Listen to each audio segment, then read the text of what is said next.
This is Joseph, your host for Scenes from the Corner. We're the podcast of Cartwright Corner Urban Homestead in Texas.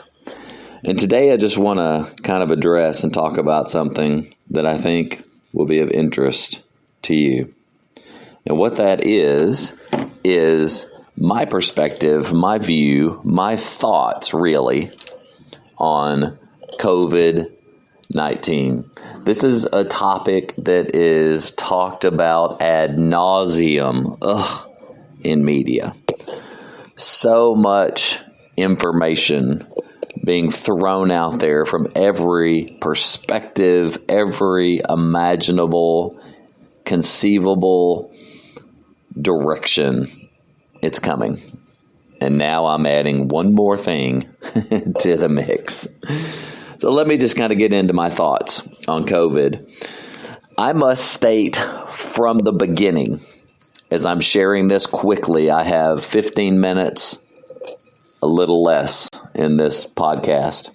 It must be stated that I have a general distrust of the federal government, the mainstream media, which I include CNN and Fox, along with MSNBC and all those others, and health agencies like the Centers for Disease Control, the CDC, or the World Health Organization. I also have a distrust of big tech like Facebook and Twitter. So I want to state that at the beginning as an overarching thought to understand that I have a general basic distrust of these things.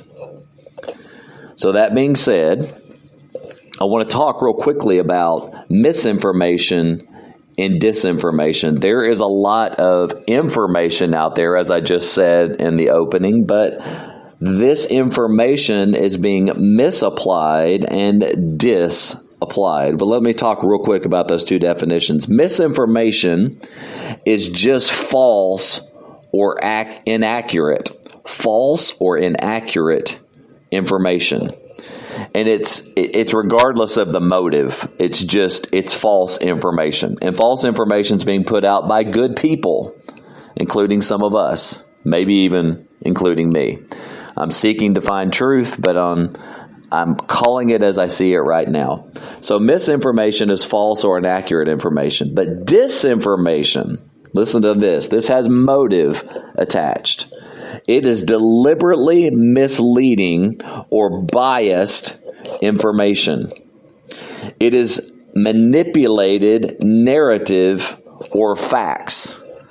Disinformation, friends, we can just call propaganda. Let me give an example of this. You remember back earlier in the year, there was a big hubbub about death certificates with people that were dying of COVID. And under the part where the doctors were to list the cause of death, they were writing, died from COVID. Died from COVID. And some were writing died with COVID. Well, what is it? Because it's one word difference, died with COVID or died from COVID. They were being asked to write died from COVID. Now, the person might have had COVID when they died, but they may have actually died from heart disease or diabetes, whatever. So, was this done to boost the perceived numbers of deaths? See, if you write everybody that tested positive for COVID that was in the hospital that died, if you write died from COVID, which may not have been the reason they died, that's going to boost your numbers. Well, was that done to do that? To boost those numbers? Well, we don't really know. See, there's a lot of confusion, and that's what disinformation is meant to do. So, I continue to do a measured search for real facts. So here are my conclusions in no particular order. And these ideas, it must be stated, can change when new information is presented to me. So let me start off with the first kind of topic. Mask. Medical mask. I do believe that they are helpful for keeping potential droplets with a virus from going airborne. I do believe that. I believe they can help in that sense. I don't believe they are a real answer to curbing or flattening the curve of this virus. But I do believe they're helpful for keeping potential droplets from going airborne. But I want you to see the bigger picture with this and how they're being used. I believe that they are being used to condition us for being controlled and for curtailing our freedoms by certain people.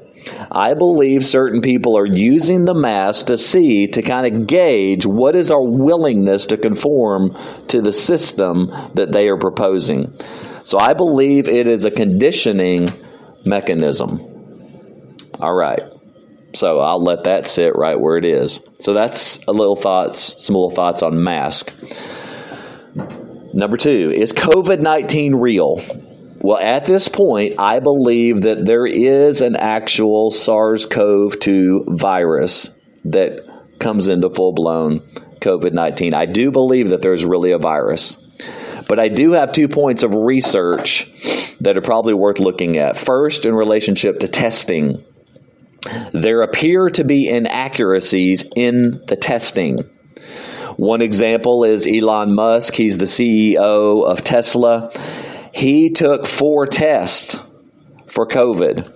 The results of his test were 2 negatives and 2 positives. 4 tests, same days, same facility, same nurse. 2 negatives and 2 positives. I would say that's inconclusive. Also, at the White House, there's been constant testing for COVID for everybody around the president and the vice president and on their staff. Yet, that has not prevented outbreaks from happening there. Isn't that interesting? The people around the president and the vice president have been constantly tested, yet there was still an outbreak. Could it be because the tests are not accurate? Interesting. I want to give you a name to remember. Sally Fallon Morell, Morrell of nourishingtraditions.com. She has some interesting research on the electrical hertz levels and possible effects in the human body that relate to 5G that may be worth looking into. She's tracked a history of how electrical surges throughout history have caused these pandemic ideas. Nourishingtraditions.com, Sally Fallon Morell, and how electrical hertz affects the body. And it could be that that's giving us some of the effects of COVID. All right, so there's a little bit on whether it's real. I believe it is at this point, but the verdict's still out. Number 3, vaccines.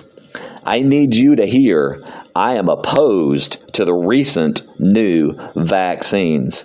My main concern is the use of synthetic RNA to reprogram the cells to produce a foreign response that would normally be produced by a pathogen. So my concern is the synthetic RNA. You need to look that up. Type in to Google mRNA COVID-19 vaccine, and you'll see what I'm talking about. Bottom line, the vaccines do not have a live or a dead virus that stimulates the cells. That's really interesting. The vaccines of the past had a live or a dead virus in them that stimulated the cells. But these new vaccines for COVID-19, they use synthetic technology to recode our cells. Did you hear me? They use synthetic technology to recode our cells to repel this virus. So here's what I say to the new COVID-19 vaccines from Pfizer and Moderna. No, thank you. All right. So those are some thoughts. Mask, is COVID-19 real? And vaccines. Now this is quick. I've got a little over 4 minutes left. So I'm going to give a conclusion. Here's my thinking. Now, I'm not a doctor. You don't need to take my medical advice, but I do encourage you to do the research on your own. And sufficient evidence is mounting for me that COVID-19 is being used to move us in an undesirable direction.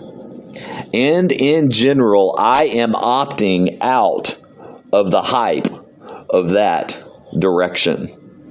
See, guys, there's enough evidence out there already at this point to cast doubt on a lot of the information that's being put out about COVID-19. But here's what I can say with certainty. It is being used to move us in an undesirable direction. So I want to give you a little research bit to end this thing out. I want you to get in your Google search Klaus Schwab, KLAUSSCHWAB, Klaus Schwab, COVID-19, the Great Reset. This is the guy that I believe he's the founder, but he's the director of the World Economic Forum of the United Nations. And he has talked about what he is calling the Great Reset. And he categorically states that COVID-19 is being used to move us in the direction of resetting world governments, world economies, and world social constructs. He says it plain and simple without equivocation. Klaus Schwab, COVID-19, the Great Reset. That's a research bit that I want to throw out to you. It is time for you guys. Oh, it is time. For those of us that have moved into a homesteading type mentality, we are opting partly at least out of the system that we know. We are seeking to grow our own food, to move towards greater self-sufficiency and greater intentional community one with another to help take care of each other as times unfold. And as we do that, we need to be researching to get the right information to make the proper moves. And I'm telling you, man, if I didn't have God in my life, if I was not a follower of Jesus right now, I would be shaking in my shoes. Except that the greatest source of all the information related to all of the stuff that's going on in the earth right now is found in the Bible. And that is my textbook for how to live my life in the age of COVID-19. So, that's my last encouragement for your research. Get into the scriptures and find out what God says about what's going on in these days in which we live. So guys, I'm going to encourage you, get out, get awake, be aware, and open. Find the information you need. Those are my thoughts on COVID-19. Hopefully that helps you. More importantly, I don't want you to have my opinion. I want you to search for yourself. And so hopefully that's just kind of whet your appetite enough as a homesteader that's already thinking outside the system to know better the information of what's happening in the world right now and how you can best navigate through it for you and your family in your homestead life. All right, well, bless you guys. Those are some quick thoughts. Again, I hope it whet your appetite. Would you please go over to YouTube and type in Cartwright Corner and follow our videos there. Also, would you be willing to go to Instagram.com/Cartwright_corner. Cartwright_corner and follow us on Instagram. Hopefully you'll continue to be encouraged towards homestead living and homestead thinking. I appreciate you guys.